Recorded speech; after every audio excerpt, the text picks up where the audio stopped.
वंदे मातरम मित्रों, आज बड़े हर्ष का विषय आज हमारे साथ हैं ऋषभदेव में 3 बार सरपंच पद पर कार्य कर चुके एवं हमारे उदयपुर जिला में उप जिला प्रमुख पद पर कार्य कर चुके, जिन्हें हम कह सकते हैं ऋषभदेव के पंचायती राज व्यवस्था के विश्व पितामह आदरणीय सुंदरलाल जी भणावत साहब। सर, आपका बहुत बहुत स्वागत है और आज पंचायती राज दिवस है, इसके लिए आपको बहुत बहुत शुभकामनाएं। आपको भी बहुत बहुत शुभकामनाएं पंचायत राज। सबसे पहले सर मैं आपसे कहना चाहूंगा कि आप अपने छात्र जीवन के बारे में और राजनीति में आने की प्रेरणा आपको कैसे मिली, कैसे आपके मन में आया कि मैं सरपंच पद की उम्मीदवारी करूं, तो उसके बारे में आपके मन में प्रेरणा कहां से आई? मैट्रिक पास करने के बाद एमबी कॉलेज में पढ़ने गया तो वहाँ जो छात्र संगठन था उनके संपर्क में आया और फिर वहाँ से मैंने पीयूसी पास की और इसके बाद मैं डूंगरपुर कॉलेज में चला गया। फर्स्ट ईयर, सेकेंड ईयर और थर्ड ईयर वहीं से पास की और थर्ड ईयर में मुझे थोड़ी राजनीति, छात्र की राजनीति में रुचि थी, तो वहाँ कॉलेज का प्रेसिडेंट भी मैं रहा था, डूंगरपुर कॉलेज का। और प्रारंभिक दौर था, तीसरा टर्म ही था, उसमें प्रेसिडेंट रहा और वहाँ सार्वजनिक कामों में काफ़ी रुचि पैदा की। फिर जो ही बीए पास की 65 में और 66 में ही जनसंघ के संपर्क में आया, भानु कुमार जी शास्त्री और लोगों के, तो उसमें रुचि पैदा हुई और मैं जनसंघ का सदस्य बन गया। वहाँ से राजनीति चालू और लगातार इसके बाद चलती रही। सार्वजनिक क्षेत्र में काम करते करते 66 में ये विचार आया राजनीति में आते ही भानु जी के संपर्क के माध्यम से कि कोई स्कूल प्रारंभ करना चाहिए। तो विद्या मंदिर के नाम से मैंने यहाँ ऋषभदेव में एक प्राथमिक विद्यालय प्रारंभ किया और 2 साल तक उसको चलाया। इसके बाद भारतीय शिक्षा प्रचार समिति जो जन संघ से जुड़ी एक संस्था थी, उसको मैंने हैंड ओवर कर दिया और अभी 2 साल पहले तक उसका मैं सलाहकार या कहो रहा मैं। इसके बाद अभी उसको भी छोड़ दिया मैंने, काम करिए। वो आज हायर सेकेंडरी ग्रुप में काम कर रहे हैं। मैं आपसे ये भी जानना चाहूंगा कि 3 साल के सरपंच के कार्यकाल में आपने सैकड़ों काम करवाए होंगे, लेकिन कोई ऐसे 2 या 3 ऐसे खास काम जो आपके दिल के बहुत करीब रहे हो, आप ये मानते हो कि ये काम मैंने बहुत मनोयोग से और दिल से ये काम किए, वो कोई 2-3 काम ऐसे हो और 2 कोई ऐसे काम जो आपके मन में एक रंज रह गया हो कि शायद ये काम मैं और अच्छे से या पूर्ण नहीं करा पाया या और अच्छे से करवा सकता, तो वो कोई ऐसे कार्य? सरपंच में जब बना तब बहुत पैसा पंचायत में या इनकम का कोई ऐसा था नहीं और सरकार से जो सहायता भी मिलती थी तो 2.5 रुपया प्रति व्यक्ति, मुश्किल से 7,000 रुपया साल का आता था। परंतु बेड़ो सिंह जी ने गांव में कामों की दृष्टि से काम के बदले अनाज स्कीम चालू की और उसमें कच्चे कामों को प्राथमिकता दी जाती थी। 60-40 की दृष्टि से काम चलते थे, पक्के काम करवा नहीं पाते थे। परंतु मैंने अपनी टीम के सहयोग से इनकम कैसे बढ़े उस दृष्टि से सबसे पहले हॉस्पिटल के सामने जो पड़त जमीन थी उसको नीलामी करके बेची और दुकानें बनाई। इसके बाद आपने देखा होगा बस स्टैंड के बाहर पंचायत घर के नीचे जो दुकानें बनी हुई है वो भी मैंने मेरे कार्यकाल में बनाई और वो तो खैर इनकम की दृष्टि से मैंने काम किया।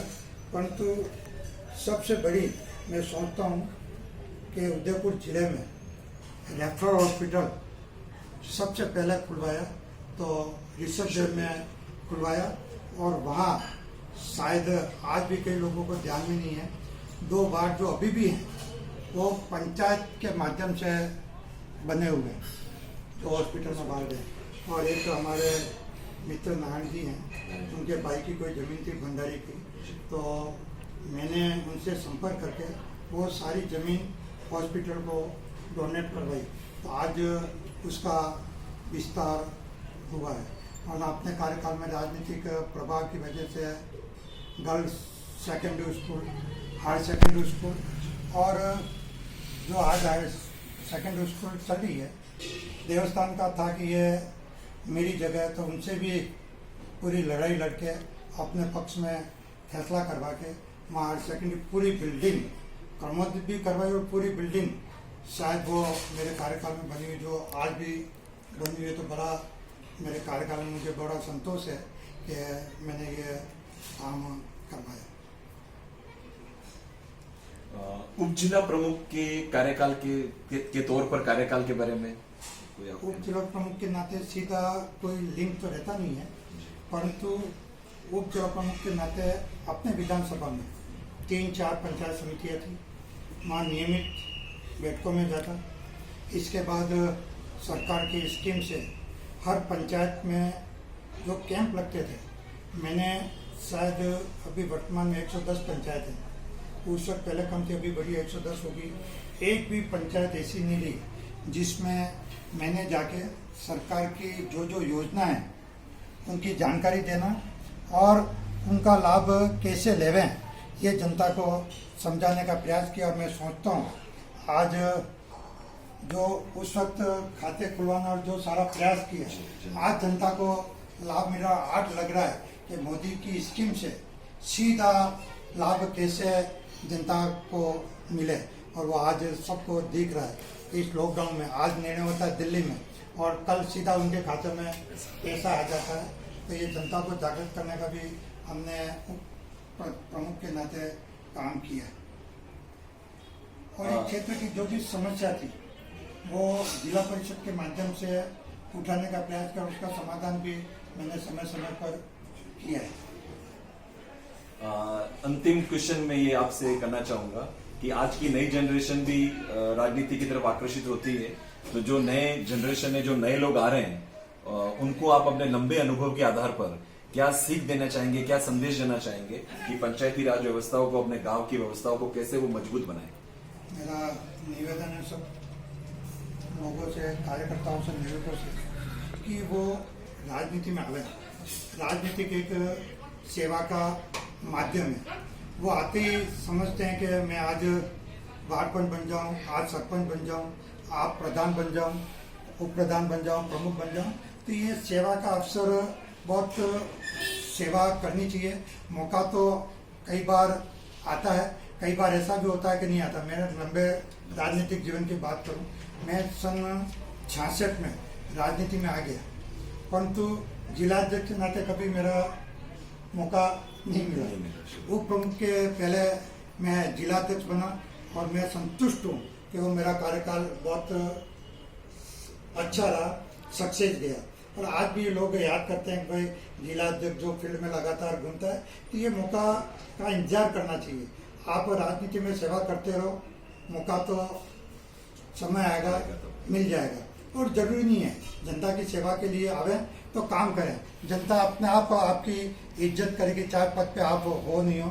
तो मेरा तो युवकों से यही निवेदन है कि सेवा के भाव से राजनीति में आवे और काम करें, तो अपने आप उनको मौका आगे बढ़ने का मिलेगा। नवयुवकों के लिए बहुत अच्छी सीख सर ने दी। कर्म करो, फल की इच्छा मत रखो, और दूसरा व्यक्तिगत हित से पहले समाज के हित के बारे में सोचो। तो आपका भी हित उसी में जुड़ा हुआ है। सर ने इतना समय दिया, आदरणीय भड़ावत साहब का बहुत बहुत धन्यवाद। आपका बहुत बहुत धन्यवाद कि आप आए और पुरानी यादें ताजी की।